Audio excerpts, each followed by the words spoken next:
The fifth most common question asked by the non-Muslim is, why does Islam allow a Muslim man to have more than one wife? What does Islam say? Allah says in the Quran, in Surah Nisa, chapter number 4, verse number 3, marry women of your choice in twos, threes or fours. But if you can't do justice, marry only one. Quran says, marry women of your choice in twos, threes or fours. But if you can't do justice, marry only one. That means only if you can do justice can you marry 2, 3 or 4, otherwise marry only one. Quran also says in Surah Nisa chapter 4 verse 129, it is difficult to be just between your wives, but don't turn away from them altogether. Many people think it is compulsory in Islam that you should have 4 wives. It is not compulsory in Islam to have 4 wives. It is optional. Marrying more than one woman is optional in Islam. It is mubah. But if you marry more than one woman, and if you don't do justice, then you're in problem. So if you marry more than one woman, you should be able to do justice between them.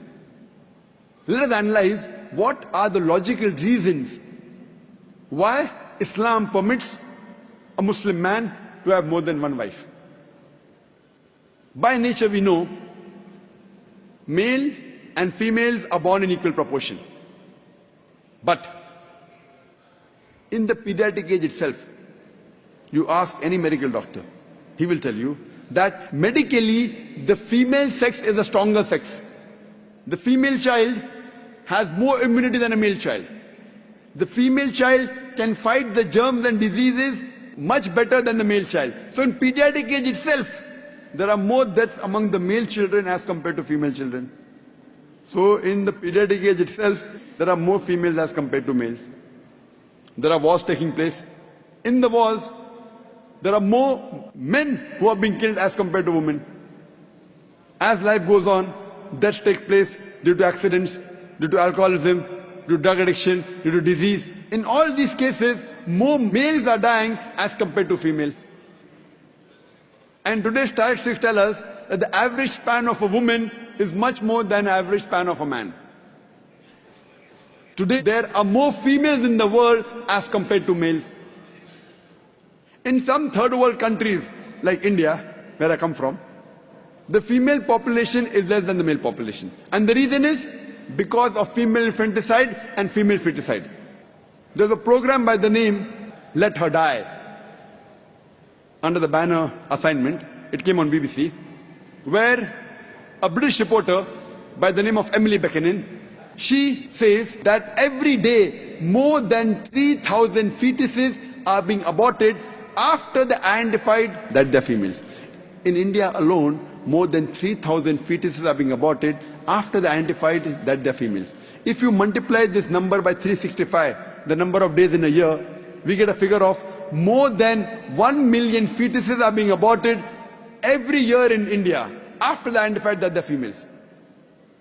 And according to the report of the government hospital of Tamil Nadu, out of 10 females born alive, 4 are put to death.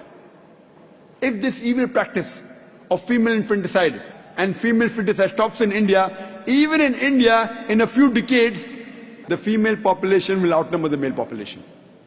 Today when we analyze throughout the world, there are more females as compared to males. In New York alone, there are 1 million females more than males. In USA alone, there are 7.8 million females more than males. In UK alone, there are 4 million females more than males. In Germany alone, there are 5 million females more than males. In Russia alone, there are 9 million females more than males. And God alone knows how many millions of females are more than the males throughout the world. If I agree with a non-Muslim that every man should marry only one woman, and suppose my sister or suppose your sister happens to live in USA, and if the market is saturated, every woman has found a life partner for herself. Yet, there will be 7.8 million females who will not find husbands. And if, unfortunately, your sister or my sister happens to live in USA, and if she's amongst one of those 7.8 million females who has not found a husband, what's the option she has? The only option she has is that she either marries a man who already has a wife, or she becomes public property. Public property? Many people say, Dr. Zakir Naik, such a harsh word. It is the most sophisticated word I can use. I cannot think of a better word. There's no option. She either marries a man who already has a wife or becomes public property.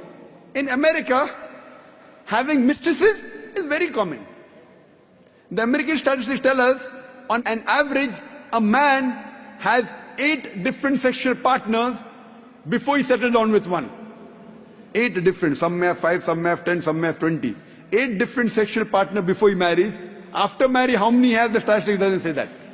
But before he marries, he has on an average 8 different sexual partners. Having mistresses in America is common, no problem. 10, 20, no problem. Having 2 wives doesn't go down their throat. You know, when a woman becomes the second wife of a man, she gets honor, she gets a right. She lives a very peaceful life, with grace, with honor, with all her rights. And when a woman is a mistress, she doesn't get her rights, she has no protection, she leads a life of disgrace. Therefore, Islam permits some men to have more than one wife to protect the woman. And I do agree, if someone tells me that no woman would like to share the husband, I agree with them.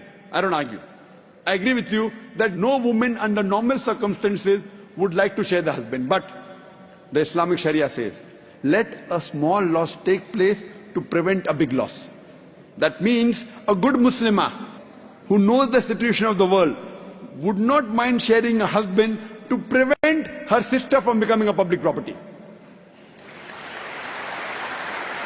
You ask any modest woman, would she prefer becoming the wife of a man who already has a wife or becoming public property? Any modest woman would choose the first one.